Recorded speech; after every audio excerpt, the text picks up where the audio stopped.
Well, hello everyone. Welcome to Smells Like. I'm Josh. So good to see you.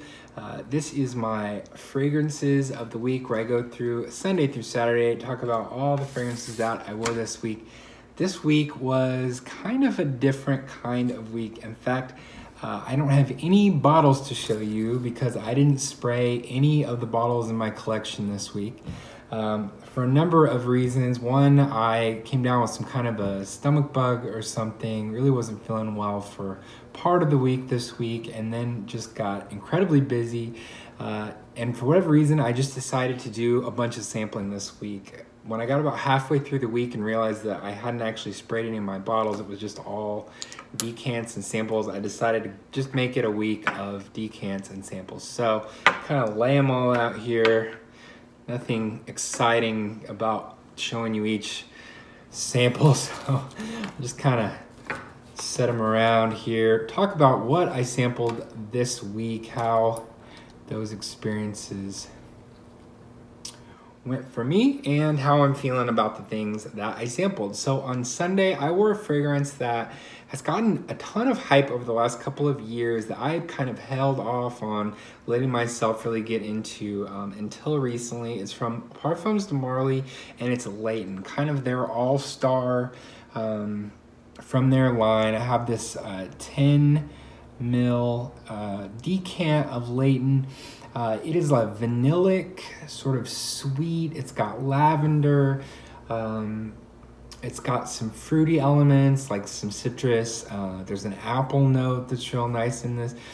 This really just has a nice cold weather vibe to it that is also easy to wear, easy to please. I think most people are going to enjoy this if they smell it around you. It kind of is in the same vein as Chanel Allure Homme, which if you've been watching my videos for long, you know that Allure Homme, the original Chanel Allure Homme, is one of my favorite designer fragrances of all time. I really think it was a trailblazer when it came out. It just has kind of a mass appealing vibe, but with some depth and with a lot going on to where it really is a fragrance where the blend matters and the type of ingredients used matters. And I think that Parfums de Marly, even though, you know, you could accuse them of being a niche house that makes designer smelling fragrances, they definitely don't skimp on the ingredients. They really are known for using high quality ingredients, and you can really tell in Layton that there's some high quality ingredients being used there. So that's what I wore on Sunday. On Monday, I wore another fragrance I've been wanting to test. I've been wanting to test this for forever.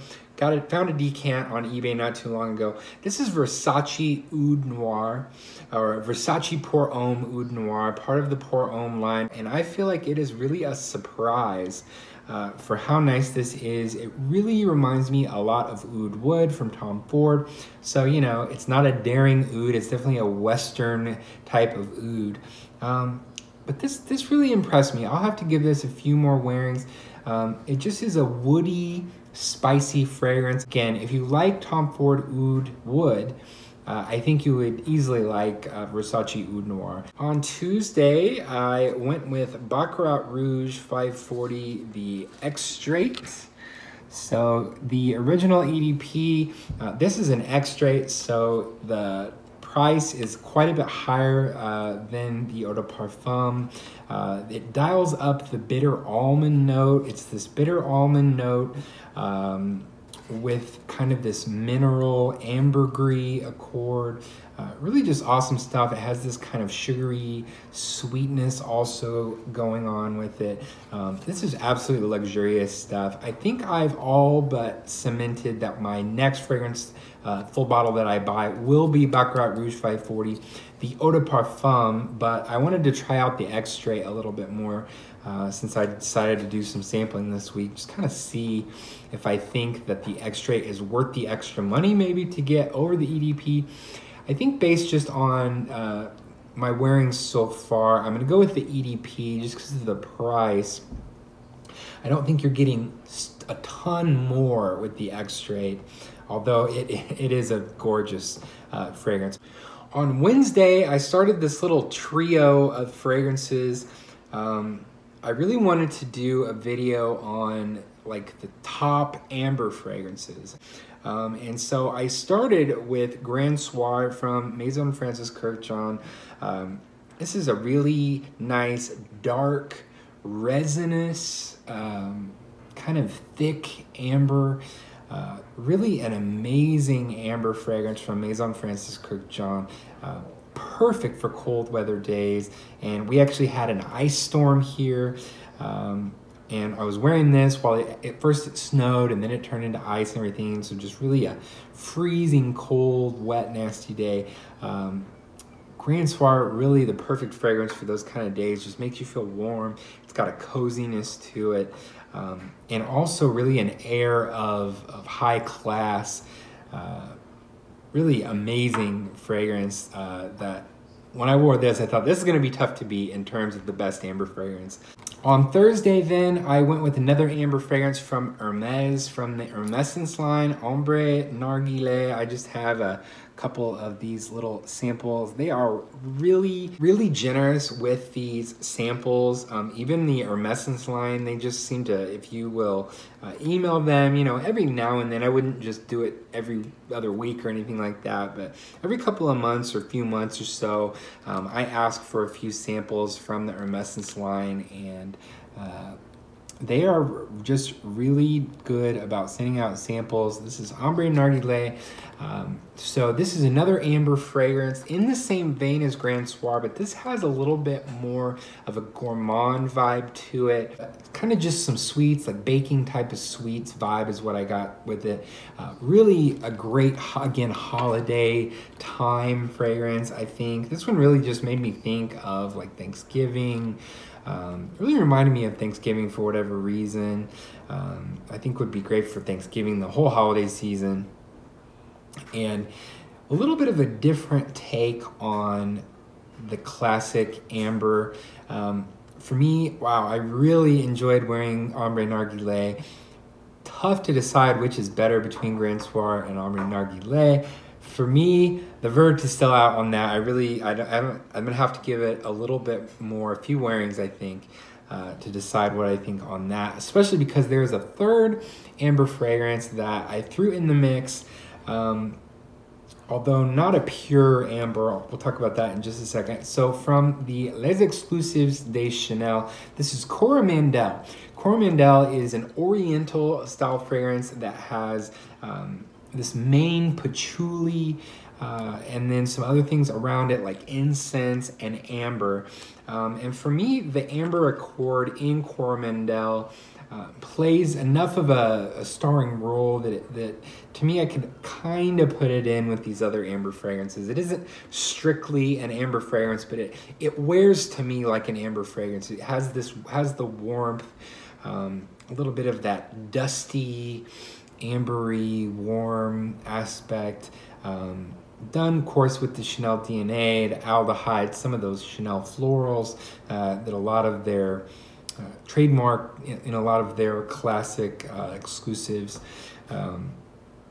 And this one just blows my socks off. Every time I wear Coromandel, I'm just amazed at how good it is. Hard to say that if I'm talking about what the best amber fragrance is, it's almost hard to include Coromandel in that conversation because it's almost its own type of thing. I may include it if I do a video about amber fragrances. I may include it just for the sake of talking about it because it is such an amazing fragrance. But it almost stands alone just because of the patchouli that's in it. Some of the other essences like some of the florals. There's especially a lot of resins and incense in Coromandel, although there also are quite a few resinous aspects to Grand Soir. So again, they are kind of in the same family a little bit there, but so tough to decide out of these three what the best one is. They're all absolutely amazing. So I may do a video on these three, just going over how they wear and so on. Finally, today, Saturday, I went with a Creed sample that I've actually had laying around for ages, like probably like over a year now. And this is Himalaya from Creed. Himalaya has that classic Creed musky ambergris accord, and it really is sort of the star of the show. It's, instead of playing a supporting role like it does in most Creed fragrances, it really is at the forefront. You have that. There is some really bright, almost bracing citruses going on. Bergamot, I think some other citruses, probably mandarin, maybe some lime, lemon. Very bracing tart citrus in this.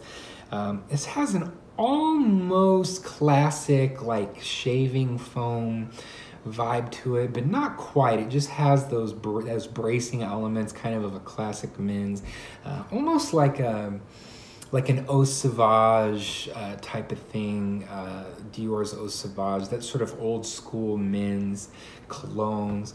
It doesn't quite go that direction though. Those citruses, that ambergris, that musk, and then some sandalwood to kind of smooth things out. Really enjoyed this one. I think this is kind of an unsung hero from the Creed lineup. Really enjoyed wearing it. Again, I'll have to get a little bit more wearing just to see if this is something I might want to consider getting a full bottle of. Himalaya from Creed kind of surprised me. A fresh fragrance that I think stands up in cold weather. And I think that kind of the mountain theme, the mountain climbing Himalayas theme of this kind of fits. This fresh, bracing type of fragrance that is strong enough to cut through some cold weather, freezing cold today, and this still really performed quite well. The sandalwood really lays a nice base for the musk, ambergris, and those citruses kind of to be on top of. So really nice one. I have to stay tuned on that one. And then tonight, I've already taken a shower tonight, getting ready to watch a movie. After sampling all week, had to go back to one of my standbys, kind of get back on track here. So tonight, my scent of the night is Egoist from Chanel. Man, I have fallen so much in love with this fragrance. Absolutely gorgeous stuff, but save that for next week. Be sure to like this video. Let me know in the comments what your fragrances of the week were this week, or maybe just what some stands out were for you, or something that you've been trying out, sampling lately that you really were surprised by or really have enjoyed. And if you'd like to do this again sometime, please do hit that subscribe button so we can see you right here at the Smells Like Fragrance channel for another video. Thanks so much for watching.